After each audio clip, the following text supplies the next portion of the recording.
Colorectal cancer അഥവാ വൻകുടൽ മലാശയ ക്യാൻസറിൻ്റെ ലക്ഷണങ്ങളും എങ്ങനെയാണ് കണ്ടുപിടിക്കുന്നതും എന്നാണ് നമ്മൾ ഈ എപ്പിസോഡിൽ ഡിസ്കസ് ചെയ്യാനായി ഉദ്ദേശിക്കുന്നത്.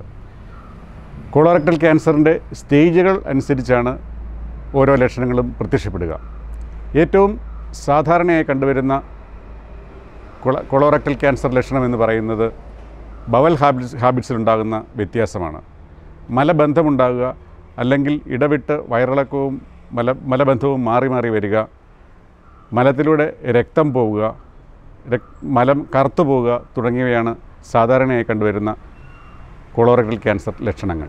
45 വയസ്സിന് ശേഷമുള്ള ആൾക്കാരിൽ സാധാരണ കംപ്ലയിൻറ്റ് ചെയ്യുന്നത് പോലെ ഗ്യാസ് എന്ന് പറയുന്ന രീതിയിലുള്ള ബുദ്ധിമുട്ട് 2 ആഴ്ചയിൽ കൂടുതൽ നിൽക്കുകയാണെങ്കിൽ അതും ഒരു സംശയിക്കപ്പെടേണ്ട കോളോറക്ടൽ ക്യാൻസർ ലക്ഷണമാണ്. അതുപോലെ തന്നെ ചിലർക്ക് വെറും ഛർദി മാത്രവും ഈ കോളോറക്ടൽ ക്യാൻസറിൻ്റെ ഒരു ലക്ഷണമായി കാണാറുണ്ട്.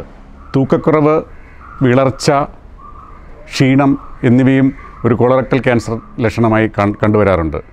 ചുരുക്കം ചിലരിൽ ബോൺ പെയിൻ, കുടൽ സ്തംഭനം എന്നിവയും ഒരു ലക്ഷണമായി കണ്ടുവരുന്നുണ്ട്. എങ്ങനെയാണ് കോളോറക്ടൽ ക്യാൻസർ സ്ഥിരീകരിക്കുന്നത് എന്ന് നമുക്ക് നോക്കാം. വിശദമായ ഒരു ക്ലിനിക്കൽ പരിശോധന വഴി രോഗത്തിൻ്റെ ഏകദേശ രൂപരേഖ നമുക്ക് ലഭിക്കുന്നു. അതിനുശേഷം ചില രക്തപരിശോധന, കൊളോണോസ്കോപ്പി, കാറ്റ് scan, pet scan, MRI scan എന്നീ സങ്കേതങ്ങൾ ഉപയോഗിച്ച് രോഗം സ്ഥിരീകരിക്കുകയും രോഗത്തിൻ്റെ വ്യാപ്തി അഥവാ സ്റ്റേജിംഗ് നടത്തുകയും ചെയ്യുന്നു. എല്ലാവർക്കും എല്ലാ പരിശോധനയും ആവശ്യമായി വരാറില്ല. നമുക്ക് ഇനി ഓരോ പരിശോധനകളെപ്പറ്റി ഒന്ന് നോക്കാം. ആദ്യമായി നമ്മൾ ഉൾപ്പെടുത്തുന്നത് കൊളോണോസ്കോപ്പിയാണ്. കൊളോണോസ്കോപ്പി എന്ന് പറയുന്നത് ഒരു ചെറിയ ട്യൂബ് പോലെയുള്ള ഒരു എൻഡോസ്കോപ്പ് മലദ്വാരത്തിലൂടെ അകത്തേക്ക് കടത്തി ഈ എൻഡോസ്കോപ്പിന് അറ്റത്തുള്ള ഘടിപ്പിച്ചിരിക്കുന്ന ക്യാമറയിൽ കൂടി കുടലിൻ്റെ ഉൾവശം മുഴുവനായി കാണുകയും എന്തെങ്കിലും അബ്നോർമാലിറ്റിയോ സംശയമോ തോന്നിയാൽ ആ ഭാഗത്തു നിന്ന് ബയോപ്സി എടുക്കുകയും ചെയ്യുന്നതിനാണ് നമ്മൾ ഈ കൊളോണോസ്കോപ്പി എന്ന് വിവക്ഷിക്കുന്നത്. ചില സന്ദർഭങ്ങളിൽ ചെറിയ മുഴ പോലെ കാണുന്ന പോളിപ്പുകൾ മുറിച്ചു മാറ്റാനും ഈ കൊളോണോസ്കോപ്പി വഴി നമുക്ക് സാധിക്കും. ഇത് ഒരു OPD പ്രൊസീജിയറാണ്. അതായത് ഔട്ട് പേഷ്യൻ്റായി നമുക്ക് ചെയ്യാവുന്നതും കൊളോണോസ്കോപ്പിക്ക് ശേഷം നമുക്ക് വീട്ടിൽ പോകാവുന്നതുമാണ്. അടുത്തതായി CT സ്കാൻ. CT സ്കാൻ എന്ന സങ്കേതം നമ്മൾ ഉപയോഗിക്കുന്നത് കോളോറക്ടൽ ക്യാൻസർ കുടലിലോ രക്തത്തിലോ തുടങ്ങിയത് എത്ര വരെ പോയിട്ടുണ്ടോ എന്നറിയാനാണ്. അതായത് കുടലിൻ്റെ ഭിത്തിയിൽ നിന്ന് പുറത്തേക്കുണ്ടോ, തൊട്ടടുത്തുള്ള കഴലുകളിലെത്തിയിട്ടുണ്ടോ, കരൾ, ശ്വാസകോശം തുടങ്ങിയ പ്രധാന അവയവങ്ങളിലേക്ക് ബാധിച്ചിട്ടുണ്ടോ എന്നീ വിവരങ്ങൾ CT സ്കാൻ വഴി നമുക്ക് ലഭിക്കുന്നു.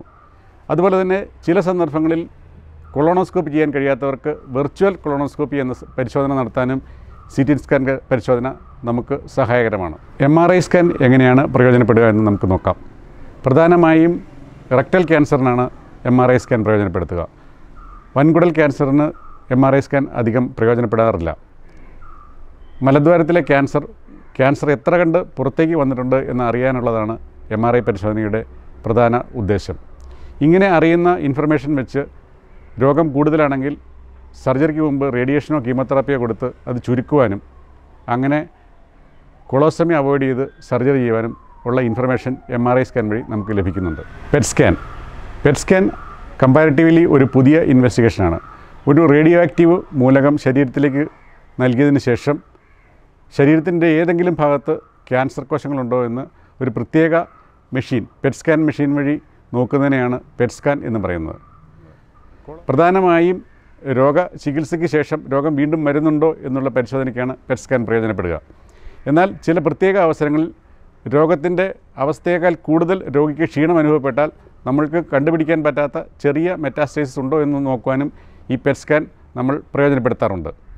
അടുത്തതായി രക്തപരിശോധന എന്ന് പറയുമ്പോൾ സാധാരണ നമ്മുടെ ശരീരത്തിൻ്റെ ഹെൽത്ത് അറിയാനുള്ള പരിശോധനയോടൊപ്പം തന്നെ കോളോറക്ടൽ ക്യാൻസറിൽ ശരീരത്തിൻ്റെ രക്തത്തിൽ കാണപ്പെടുന്ന ഒരു പ്രത്യേക കെമിക്കലായ അല്ലെങ്കിൽ ഒരു ടൈപ്പ് ഹോർമോണായ CEA അല്ലെങ്കിൽ കാർസിനോ എംബ്രിയോണിക് ആൻറ്റിജൻ മെഷർ ചെയ്യുന്ന നമുക്ക് ഈ രോഗത്തിൻ്റെ വ്യാപ്തി അറിയുന്നതിനും അതോടൊപ്പം തന്നെ രോഗചികിത്സയ്ക്ക് ശേഷം ചികിത്സയുടെ റെസ്പോൺസ് എത്രയുണ്ട് എന്നറിയുന്നതിനും അല്ലെങ്കിൽ രോഗം വീണ്ടും വരുന്നുണ്ടോ എന്ന് അറിയുന്നതിനും ഈ CEA അല്ലെങ്കിൽ കാർസിനോ എംബ്രിയോണിക് ആൻറ്റിജൻ പരിശോധന നമ്മളെ സഹായിക്കുന്നുണ്ട്. ഇത്രയും പരിശോധനകൾ വഴി നമുക്ക് രോഗം നിർണ്ണയിക്കാനും രോഗവ്യാപ്തി അളക്കാനും അതായത് സ്റ്റേജിംഗ് നടത്താനും നമുക്ക് സാധിക്കും.